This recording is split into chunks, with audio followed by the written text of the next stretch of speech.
This channel does not promote any violent, harmful, or illegal activities. All content provided by this channel is meant for an educational purpose only. Cancer Healer Center, a new beginning.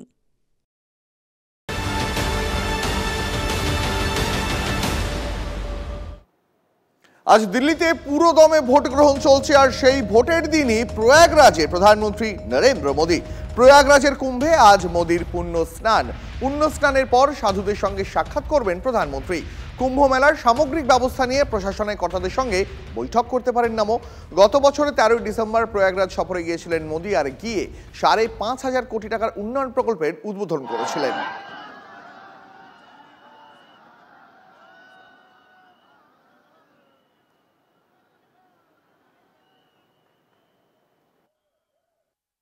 দেড় ঘন্টার উপর বক্তৃতা দিয়েছে, কিন্তু ভারতবর্ষের সবচেয়ে বড় issue যেটা, এবং সমস্ত বিরোধী দল যে কথা বলেছে, প্রশ্ন তুলেছিল এই দুদিনে,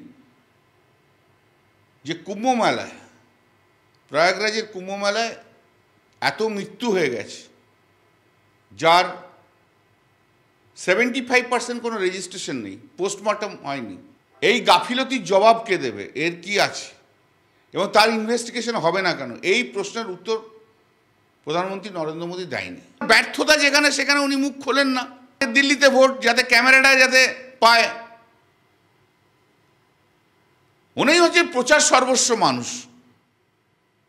উনি 90% প্রচার করেন, 10% কাজ করেন।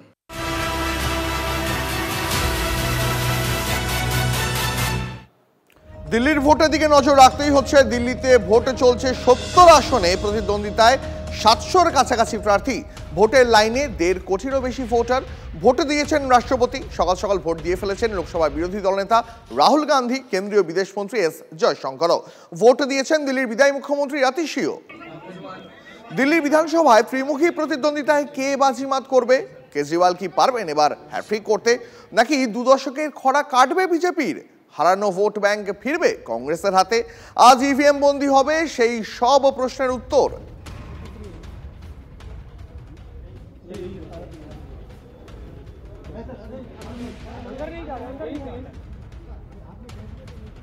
রাজধানীতে ভোট শুরুর আগেই ক্যাশ বিতর্কে শোরগোল। দিল্লির মুখ্যমন্ত্রীর অফিসের 2 কর্মী 5 লক্ষ টাকার নগদ সহ গ্রেফতার। আতিশির অফিস থেকে 2 জনকে গ্রেফতার করেছে দিল্লি পুলিশ। জানা যাচ্ছে ধৃতদের মধ্যে একজন মুখ্যমন্ত্রীর ব্যক্তিগত সহকারীর সহায়ক। এর আগে ব্যক্তি আক্রমণের অভিযোগে আতিশির বিরুদ্ধে এফআইআর হয়। অন্য জায়গায় টাকা পাওয়া গেলেও পুলিশে যায় না কেন? দিল্লি পুলিশের ভূমিকা নিয়ে পাল্টা প্রশ্ন মুখ্যমন্ত্রী আতিশির। ये जो दिल्ली का चुनाव है, ये सिर्फ चुनाव नहीं है, ये एक धर्म युद्ध है।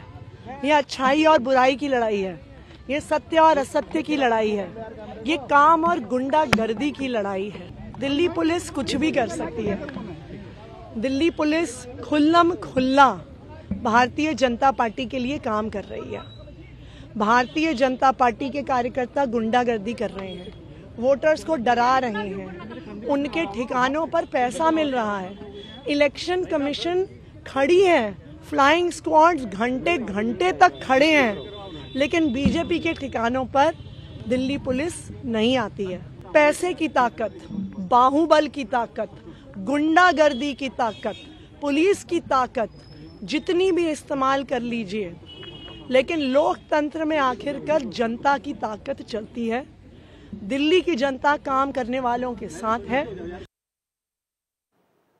এবার দিল্লির ভোটে যুযুধান সব পক্ষের হাতিয়ারই প্রযুক্তি। হাতে লেখা ভোটার স্লিপের বদলে এবার বিজেপি ব্যবহার করছে ডিজিটাল পদ্ধতি। প্রত্যেক বিধানসভায় ভোটারদের যাবতীয় তথ্য সম্বলিত একটি নিজস্ব অ্যাপ চালু করেছে বিজেপি। ভোটের দিন বিজেপির প্রত্যেক টেবিলে রাখা হয়েছে Bluetooth connected portable printer machine. ভোটাররা বিজেপির টেবিলে আসার সঙ্গে সঙ্গে নিজস্ব অ্যাপে খুঁজে নেওয়া হচ্ছে সংশ্লিষ্ট ভোটারের ডিটেলস। অ্যাপে প্রিন্ট অপশানে ক্লিক করার সঙ্গে সঙ্গেই বেরিয়ে আসছে ভোটার স্লিপ। একই সঙ্গে বিজেপি সেন্ট্রাল পোর্টালে নথিভুক্ত হয়ে যাচ্ছে কোন ভোটার ভোট দিতে এলেন। এর মাধ্যমে দিনের শেষে অন্তত কোন কোন বুথে বিজেপির পক্ষে ভোটদানের হার কত তার মোটামুটি একটা ধারণা স্পষ্ট হয়ে যাবে বিজেপির কাছে। অন্যদিকে আজই পোলিং ডেটা সংক্রান্ত পাল্টা ওয়েব পোর্টাল লঞ্চ করতে চলেছে আম আদমি পার্টি। দিল্লির এবারের নির্বাচনে প্রযুক্তিকে সব রাজনৈতিক দল হাতিয়ার করছে। এই মুহূর্তে আমরা দাঁড়িয়ে রয়েছি বিজেপির একটি টেবিলে পটপরগঞ্জ বিধানসভায়। এখানে আমরা দেখতে পাচ্ছি ছোট ছোট প্রিন্টার নিয়ে বসে রয়েছে এখানে যারা বিজেপির কার্যকর্তা রয়েছেন তারা। তাদের কাছ থেকে আমরা একবার জেনে নেওয়ার চেষ্টা করব যে কিভাবে এই পুরো প্রক্রিয়া কাজ করছে। ये जो प्रिंटर है जो आप लोग यूज़ कर रहे हो, ये कैसे यूज़ हो रहा है? देखिए, जो भी ऐप है हमारे पास, पहले हमारे पास एक सरल ऐप है जिसमें सारे मतदाता की डिटेल है। इसमें जो भी मतदाता आते हैं उनके नाम से या एपिक नंबर से हम सर्च करते हैं, उसका डिटेल मिलता है। प्रिंट का ऑप्शन है, ये ब्लूटूथ के थ्रू कनेक्टेड है इस प्रिंटर से। और जैसे मैं सपोज ये एक मेरा मतदाता है जिसका मैंने निकाला है, प्रिंट प्रेस करूँगा, यहाँ प्रिंट कमांड दूंगा, ये प्रिंट कमांड दूंगा, ये मेरा उसका स्लिप निकल आएगा। जैसे कि आप देख पा रहे हैं,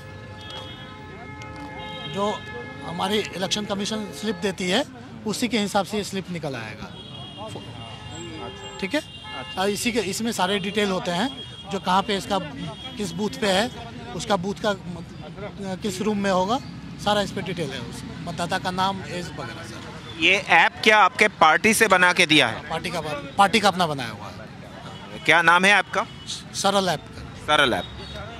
আমরা দেখতে পাচ্ছি যে প্রযুক্তিকে হাতিয়ার করছে প্রত্যেকটি রাজনৈতিক দল। এখানে ছোট প্রিন্টার রাখা হয়েছে এবং সেই প্রিন্টারে বিজেপি পার্টির তরফ থেকে সরল বলে একটি অ্যাপ তৈরি করা হয়েছে, যে অ্যাপের মধ্যে সমস্ত ভোটদাতাদের ইনফরমেশন রয়েছে এবং সেই ইনফরমেশন যখনই তারা এখানে পুট করছেন সেই অ্যাপে, সঙ্গে সঙ্গে ছোট ছোট ব্লুটুথ কানেক্টেড প্রিন্টারের মাধ্যমে সেই স্লিপ বেরিয়ে চলে আসছে, যা হাতে নিয়ে ভোটাররা ভোট দিতে যাচ্ছেন।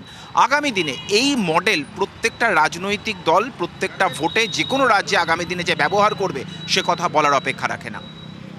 নয়াদিল্লি থেকে ক্যামেরায় অনুদীপ শর্মার সঙ্গে জ্যোতির্ময় কর্মকার, TV9 বাংলা। নেহরু ইন্দিরা থেকে রাজীব রাহুল বাজেট অধিবেশনে রাষ্ট্রপতির ভাষণের ওপর ধন্যবাদ জ্ঞাপন বক্তৃতায় গোটা গান্ধী পরিবারকে বিঁধলেন নরেন্দ্র মোদী। কংগ্রেস আমলে কেন্দ্রীয় বরাদ্দের দুর্নীতি থেকে বিদেশ নীতি, সবকিছু নিয়ে তীব্র শ্লেষে ধরা পড়ল প্রধানমন্ত্রীর বক্তৃতায়। সঙ্গে এটাও জানালেন সবে তৃতীয় দফা, আরো অনেকে দিন দেশের ক্ষমতায় থাকবেন তারা। মহাকুম্ভে বিপর্যয় থেকে কর্মসংস্থান, একাধিক বিষয় নিয়ে বাজেট অধিবেশনে সরকার পক্ষকে চাপে রাখতে চাইছিল বিরোধীরা। উল্টে তাদেরই এক হাত নিলেন নরেন্দ্র মোদী, বিশেষ করে কংগ্রেসকে।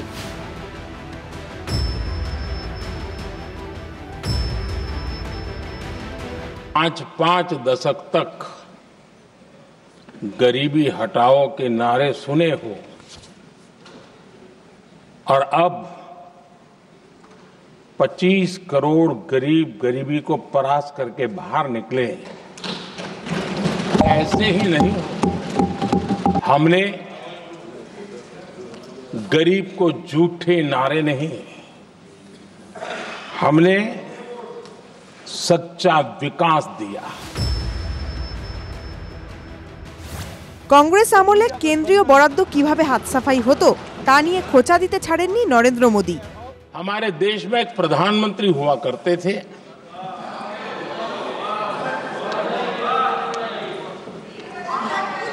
उनको मिस्टर क्लीन करने कहने की एक फैशन हो गई थी और उन्होंने कहा था कि दिल्ली से 1 रुपया निकलता है तो गांव में 15 पैसा पहुंचता है। बहुत गजब की हाथ सफाई थी।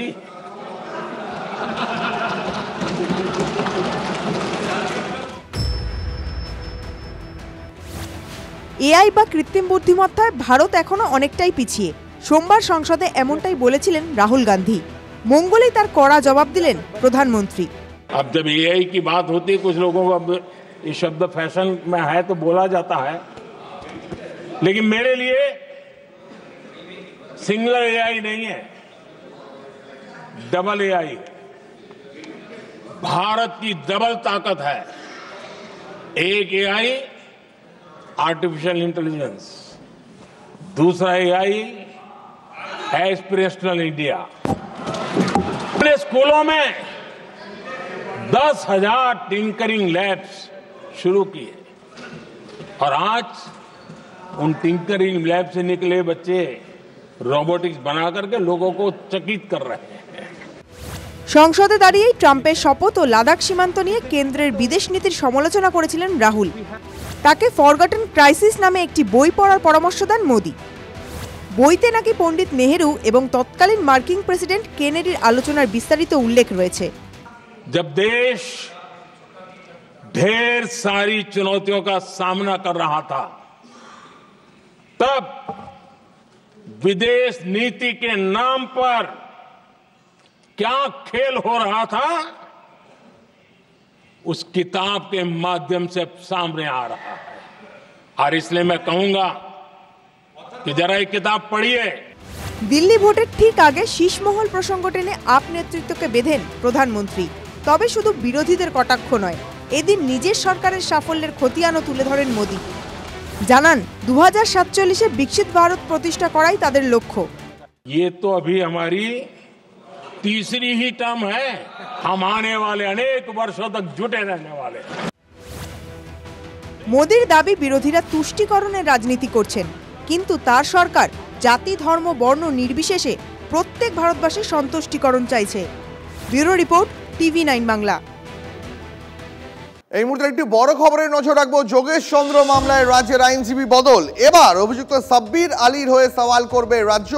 আগের দুই শুনানিতেই বহিরাগত ইস্যুতে সরব ছিলেন রাজ্যের আইনজীবী। আগের দুই শুনানিতে সাব্বিরের বিরোধিতা করেন রাজ্যের আইনজীবী শীর্ষণ্য বন্দ্যোপাধ্যায়কে এরপরই সরিয়ে দেয় রাজ্য। আজ রাজ্যের হয়ে সওয়াল করবেন আইনজীবী স্বপন বন্দ্যোপাধ্যায়। এই মুহূর্তে আরও একটা বড় খবর জানাই আপনাদের। যোগেশ চন্দ্রের মামলায় রাজ্যের আইনজীবী বদল। অভিযুক্ত সাব্বির আলীর হয়ে সওয়াল করবে রাজ্য। এই মামলা নিয়ে আরো বিস্তারিত জানাবেন হাইকোর্ট থেকে শ্রাবন্তী রয়েছেন আমাদের সঙ্গে টেলিফোন লাইনে। শ্রাবন্তী, অনেকটা অনভিপ্রেত বলা যেতে পারে, তার কারণ প্রথম দুই শুনানিতে দেখা গেছে যে বহিরাগত কলেজের বাইরে ভিতরে এসে কি করে পুজো করবে এটাই রাজ্যের মূল সাবমিশন ছিল, এবং সেখানে প্রিন্সিপালের পক্ষে নিয়ে রাজ্য সরকার যাতে প্রিন্সিপালকে নিরাপত্তা দেওয়া হয় এবং তিনি যাতে পুজো করতে পারেন, কলেজ যাতে পুজো করতে পারে, সে গোটা সাবমিশনে সেরকমটাই দেখা গেছিল এবং শেষ পর্যন্ত বিচারপতি জয় সেনগুপ্ত তেমনটাই নির্দেশ দিয়েছিলেন। আজকের ফের এই মামলার শুনানি রয়েছে, যেখানে পুলিশকে রিপোর্ট দিতে বলা হয়েছে, অথচ এই মামলা শুরুর আগেই শ্রাবন্তী, আপাতত তোমাকে অনেক ধন্যবাদ তোমাকে। Cancer Healer Center, a new beginning.